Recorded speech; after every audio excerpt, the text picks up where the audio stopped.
জঙ্গি বলায়, জঙ্গিদের বন্ধু বলায় মমতা বন্দ্যোপাধ্যায় বেজায় ক্ষুব্ধ হয়েছিলেন শুভেন্দু অধিকারীর ওপর। পরিষ্কার বিধানসভায় দাঁড়িয়ে বলেছেন যে আমি সরাসরি ভারতবর্ষের প্রধানমন্ত্রীকে লিখব এবং যদি প্রমাণ না দিতে পারেন তাহলে কিন্তু ব্যবস্থা নিতে হবে, এই জাতীয় কথা বলেছেন। আমার প্রশ্ন, মুখ্যমন্ত্রী যেদিনকে বিধানসভায় কথাটা বলেছেন তারপর কতদিন গেছে? প্রায় সপ্তাহখানেক হতে চলল।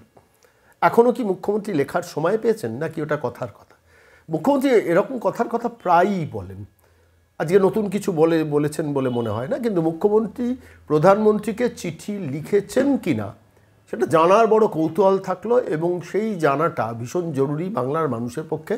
তা নাহলে বুঝবো যে শুভেন্দু অধিকারী মুখ্যমন্ত্রী মমতা বন্দ্যোপাধ্যায় সম্বন্ধে যেগুলো বলেছেন, মুসলিম টু সরকার, তোষণের সরকার, শোষণের সরকার এবং অবশ্যই জঙ্গি বান্ধব সরকার, তাহলে প্রত্যেকটা কথা ঠিক তিনি মেনে নিয়েছেন যদি ভারতবর্ষের প্রধানমন্ত্রীকে চিঠি না লেখেন।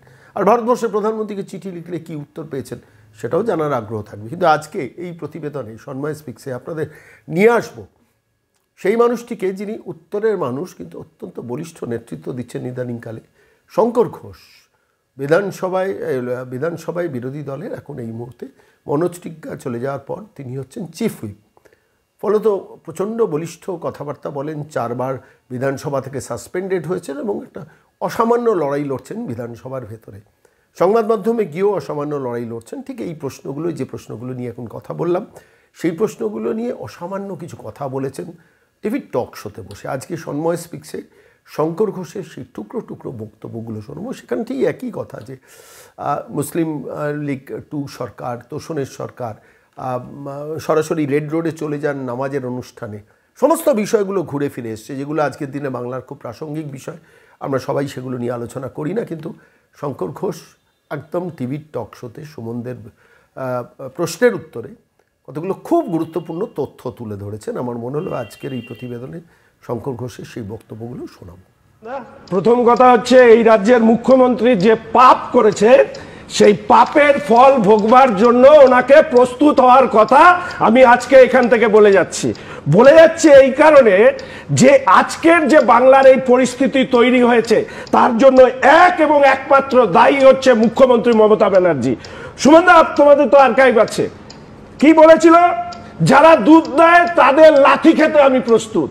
তোমাদের আর্কাইভ থেকে বের করো, রেড রোডে নামাজ পড়তে গিয়ে যারা মুসলিম সম্প্রদায়ের মানুষকে তৃণমূল কংগ্রেসকে ভোট দেবার আহ্বান করেছে তারা কারা? কারা সেই তৃণমূল কংগ্রেসের নেতা মন্ত্রী যারা বলেছে এটা মিনি পাকিস্তান? কে সেই হুমায়ুন কবির যে বলেছিল হিন্দুদেরকে ভাগীরথীতে বইয়ে দেব? কে বলেছিল হামিদুল এখানে সারিয়াতি আইন চালু করবে? এরা কারা?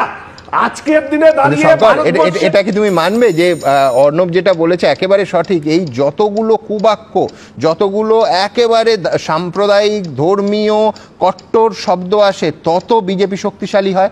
তার কারণ মেরুকরণ একদিকে হলে উল্টো দিকের মেরুকরণ হয়, সেটা সমস্ত সম্প্রদায়ের ক্ষেত্রে সমানভাবে সঠিক। ইতিহাস সাক্ষী। যে রাস্তায় মমতা ব্যানার্জি এই রাজ্যটাকে ধ্বংসের পথে নিয়ে গিয়েছে তাকে শিক্ষা দেওয়ার প্রয়োজন আছে। আর সেই শিক্ষা দেওয়ার প্রয়োজনে যে পথ দিয়ে উনি খেলেছেন সেই খেলাই ওনাকে খেলানো হবে। আজকের দিনে দাঁড়িয়ে উনি কি বলছেন? মানে খেলাটা তোমরাই খেলাচ্ছেন। যে খেলায় উনি নেমেছেন সেই খেলায় ওনাকে খেলানো হবে। উনি কে বলেছেন শুভেন্দু অধিকারী যা বলছে সামলাতে পারবে তো? আমি আপনাকে এই অন ক্যামেরা বলছি, ক্ষমতা থাকলে শুভেন্দু অধিকারীকে এক চুল হাত দিয়ে দেখুক এই বাংলার বুকে হিন্দুদের হয়ে কথা বলা পাপ, আর দুধেল গাইদের হয়ে উনি ওখানে দাঁড়িয়ে তিনি হচ্ছে বিধানসভায় বক্তব্য রাখবেন। এটা কি রাজনীতি হচ্ছে?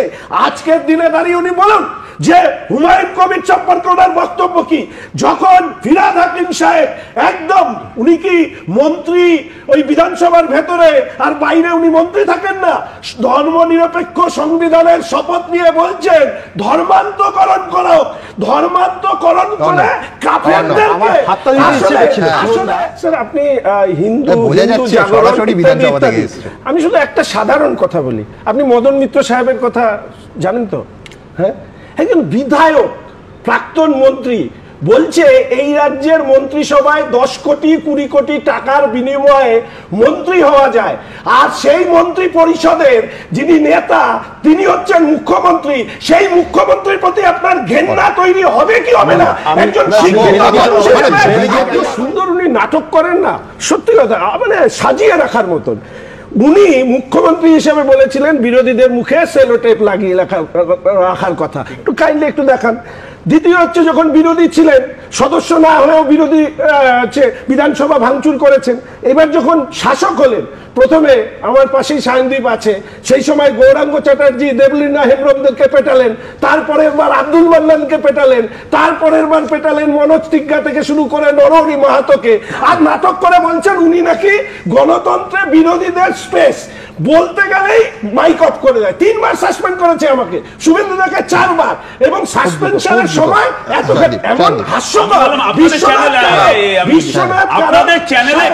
আমি শুধু একটি কথা বলবো, অর্ণবদার কথা শুনে মনে হচ্ছিল আজকে মাননীয় মুখ্যমন্ত্রীর দুটো রূপ আমি দেখেছি, একটা নালিশ পিসির আর একটা সাফাই পিসির।